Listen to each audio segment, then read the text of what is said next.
गणदैवताय गणाध्यक्षाय धीमहि गुणशरीराय गुणमण्डिताय गुणेशानाय धीमहि गुणातीताय गुणाधीशाय गुणप्रविष्टाय धीमहि एकदन्ताय वक्रतुण्डाय गौरीतनयाय धीमहि गजेशानाय भालचन्द्राय श्रीगणेशाय धीमहि एकदन्ताय वक्रतुण्डाय गौरीतनयाय धीमहि गजेशानाय भालचन्द्राय श्रीगणेशाय धीमहि।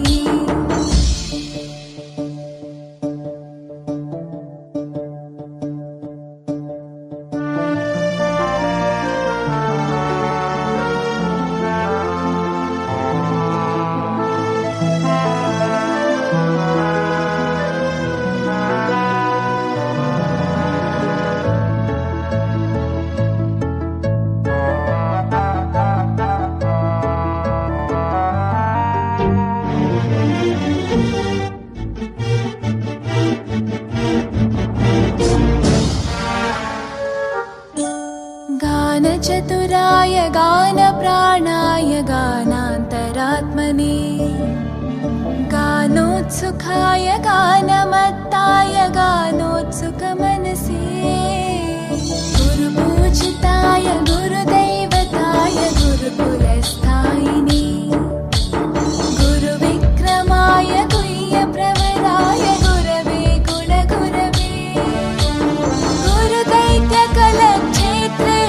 गुरुधर्मसताराध्याय गुरुपुत्रपरित्रात्रे गुरुपाखण्डखण्डकाय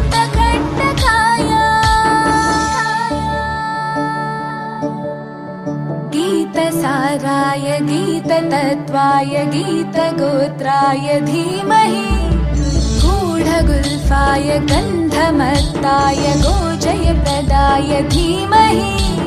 गुणातीताय गुणाधीशाय गुणप्रविष्टाय धीमहि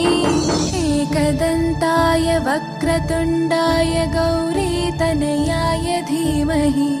गजेशानाय भालचन्द्राय श्रीगणेशाय धीमहि एकदन्ताय वक्रतुण्डाय गौरीतनयाय धीमहि गजेशानाय भालचन्द्राय श्रीगणेशाय धीमहि।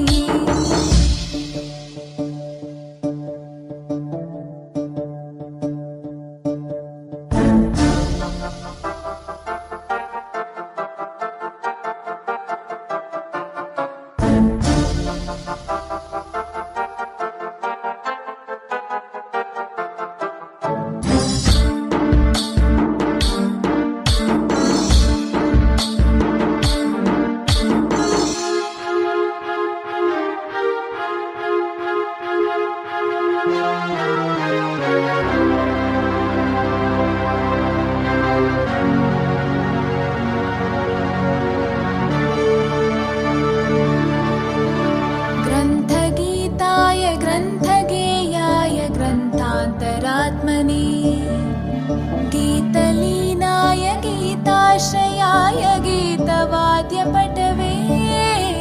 ध्येयचरिताय गायगवराय गन्धर्वप्रियकृपे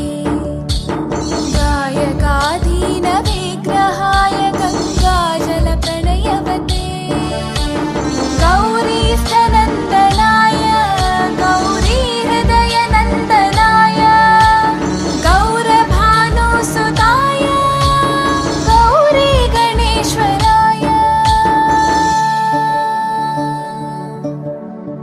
गौरीप्रणयाय गौरीप्रवणाय गौरभावाय धीमहि गोसहस्राय गोवर्धनाय गोपगोपाय धीमहि गुणातीताय गुणाधीशाय गुणप्रविष्टाय धीमहि एकदन्ताय वक्रतुण्डाय गौरीतनयाय धीमहि गजेशानाय भालचन्द्राय श्रीगणेशाय धीमहि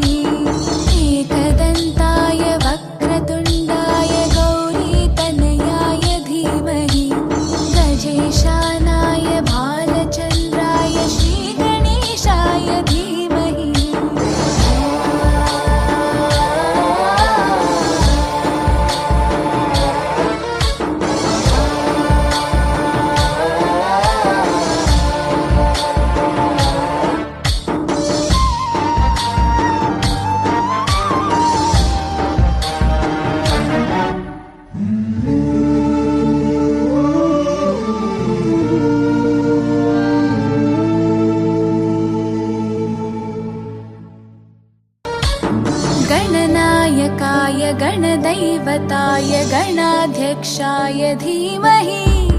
गुणशरीराय गुणमण्डिताय गुणेशानाय धीमहि गुणातीताय गुणाधीशाय गुणप्रविष्टाय धीमहि एकदन्ताय वक्रतुण्डाय गौरीतनयाय धीमहि गजेशानाय भालचन्द्राय श्रीगणेशाय धीमहि एकदन्ताय वक्रतुण्डाय गौरीतनयाय धीमहि गजेशानाय